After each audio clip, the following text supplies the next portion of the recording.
मर्यादा पुरुषोत्तम भगवान श्री राम के परम भक्त श्री हनुमान जी के बारे में तो सभी जानते हैं। यह भी जानते हैं कि दशरथ नंदन राम हनुमान के हृदय में बसते हैं। लेकिन क्या आपको यह पता है कि एक बार पवनसुत हनुमान श्री राम जी से ही लड़ने पहुंच गए थे? हो सकता है यह पढ़कर आपको हैरानी हो, लेकिन यह सत्य है और इस घटना का जिक्र श्री राम कथा में भी सुनने और पढ़ने को मिलता है। लेकिन इससे भी ज्यादा हैरान करने वाली बात यह है कि पवनसुत जब श्री राम से लड़ने के लिए तैयार हुए तो उन्होंने सौगंध भी मर्यादा पुरुषोत्तम की ही ली। आइए जानते हैं कि ऐसा क्या हुआ था कि श्री राम के परम भक्त पवनसुत को उनसे युद्ध करना पड़ा। बताते हैं उससे पहले अगर आप भी हनुमान जी के भक्त हैं तो वीडियो को लाइक और चैनल को सब्सक्राइब जरूर करें। कथा मिलती है कि एक बार सुमेरु पर्वत पर सभी संतों की सभा का आयोजन हुआ। कैवर्त देश के राजा सुकंद भी उसी सभा में सभी संतों का आशीर्वाद लेने जा रहे थे। रास्ते में उन्हें देवर्षि नारद मिले। राजा सुकंद ने उन्हें प्रणाम किया। इस पर श्री नारद जी ने उन्हें आशीर्वाद देकर यात्रा का प्रयोजन पूछा। राजा सुकंद ने उन्हें संत सभा के आयोजन की बात बताई। इस पर नारद मुनि ने कहा, अच्छा है, संतों की सभा में जरूर जाना चाहिए। ऐसा कहकर सुकंद को जाने का आदेश दिया। सुकंद जैसे ही सभा में जाने के लिए प्रस्थान करने लगे तभी नारद जी ने उन्हें आवाज दी। इसके बाद कहा कि जिस सभा में जा रहे हो उसमें सभी को प्रणाम करना, लेकिन ऋषि विश्वामित्र का अभिवादन बिल्कुल भी मत करना। इस पर सुकंद ने पूछा कि यह तो उचित नहीं है। तब श्री नारद जी ने कहा कि तुम भी राजा हो, वह भी पहले राजा ही थे, अब संत हो गए हैं, इसलिए प्रणाम मत करना। राजा सुकंद ने ठीक वैसा ही किया, जिससे विश्वामित्र जी को अपमानित महसूस हुआ। सभा के समाप्त होते ही विश्वामित्र जी श्री राम से मिलने पहुंचे। वहां पहुंचकर उन्होंने बताया कि उनका अपमान हुआ है। वह इसे भूल भी जाते, लेकिन यह तो संत परंपरा का अपमान है। राम जी ने पूछा, गुरु जी क्या हुआ? तब विश्वामित्र जी ने कहा कि मेरा अपमान हुआ है। इस पर श्री राम जी ने कहा कि गुरु जी, आपके चरणों की सौगंध लेकर प्रतिज्ञा करता हूँ, जो सिर आपके चरणों में नहीं झुका है उसे काट दिया जाएगा। कल सुबह मैं उसका वध करूंगा। श्री राम की इस सौगंध का जैसे ही राजा सुकंद को पता चला, वह नारद मुनि को ढूंढने लगे। काफी देर तक वह परेशान रहे, लेकिन नारद मुनि उन्हें मिल ही नहीं रहे थे। व्याकुल होकर जब वह रोने लगे तब नारद जी प्रकट हुए। सुकंद ने हाथ जोड़कर उन्हें सारी बात कह सुनाई, साथ ही प्राण दान की विनती की। इस पर नारद जी ने उन्हें माता अंजनी की शरण में जाने की सलाह दी। यह भी कहा कि अगर उन्होंने तुम्हें बचाने का वचन दे दिया तो तुम जरूर बच जाओगे। लेकिन यह भी कहा कि वह किसी को यह नहीं बताएंगे कि नारद जी ने उन्हें यह सलाह दी है। राजा सुकंद के रोने की आवाज सुनकर माता अंजनी बाहर पहुंची।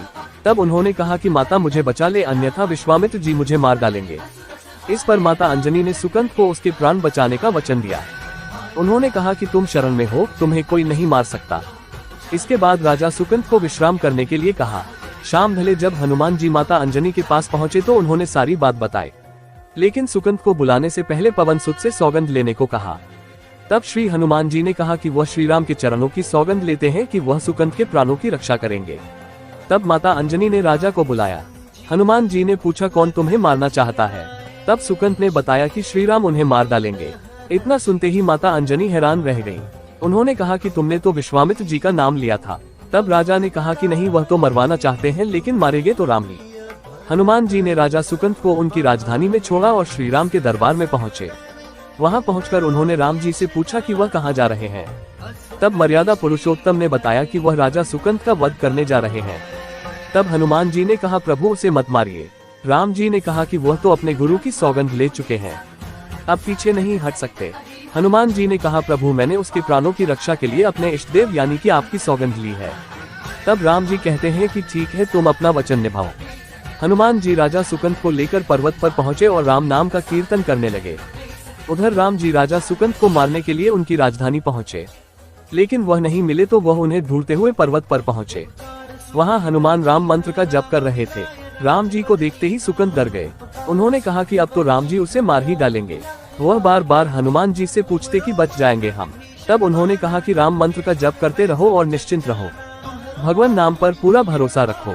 लेकिन वह काफी डरे हुए थे, तो हनुमान जी ने सुकंद को राम नाम मंत्र के घेरे में बिठा दिया। इसके बाद राम नाम जपने लगे। राम जी ने राजा सुकंद को देखकर जब बाण चलाना शुरू किया तो वह राम नाम के मंत्र के आगे विफल हो जाते। राम जी हताश हो गए कि क्या करें। यह दृश्य देखकर श्री लक्ष्मण जी को लगा कि हनुमान जी भगवान राम को परेशान कर रहे हैं, तो उन्होंने स्वयं ही हनुमान जी पर बाण चला दिया। लेकिन यह क्या, उस बाण से पवनसुत के बजाय श्री राम मूर्छित हो गए। यह देखते ही लक्ष्मण जी दौड़ पड़े और देखते हैं कि बाण तो हनुमान जी पर चलाया था, लेकिन मूर्छित राम जी कैसे हो गए।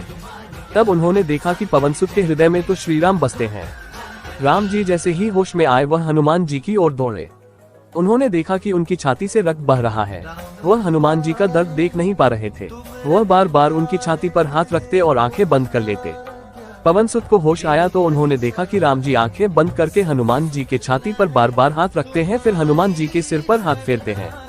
तब पवनसुत ने सुकंद को पीछे से निकाला और उसे अपनी गोद में बिठा लिया। तभी राम ने फिर से हनुमान जी के माथे पर हाथ फेरा, लेकिन इस बार वहां पवनसुत की जगह राजा सुकंद थे। राम जी मुस्कुराए और हनुमान जी बोल उठे कि नाथ, अब तो आपने इनके सिर पर हाथ रख दिया है। अब तो सब कुछ आपके हाथ में है, इसकी मृत्यु भी और जीवन भी। आप ही सुकंद के जीवन की रक्षा करें। राम जी ने हनुमान जी से कहा कि जिसे तुम अपनी गोद में बिठा लो उसके सिर पर तो मुझे हाथ रखना ही पड़ेगा। लेकिन गुरु जी को क्या जवाब देंगे? तभी हनुमान जी को विश्वामित्र जी सामने से आते दिखाई पड़े।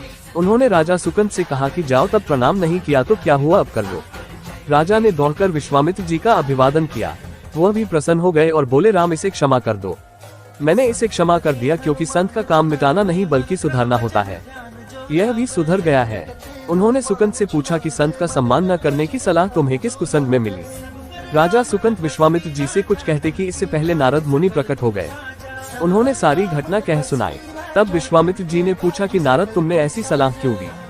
तब नारद जी ने कहा कि अक्सर ही लोग मुझसे पूछते थे कि राम बड़े या राम का नाम बड़ा, तो मैंने सोचा कि क्यों न कोई लीला हो जाए कि लोग अपने आप ही समझ ले कि भगवान से अधिक भगवान के नाम की महिमा है। अगर वीडियो अच्छी लगी हो तो कमेंट में जय श्री राम और जय बजरंगबली जरूर लिखें।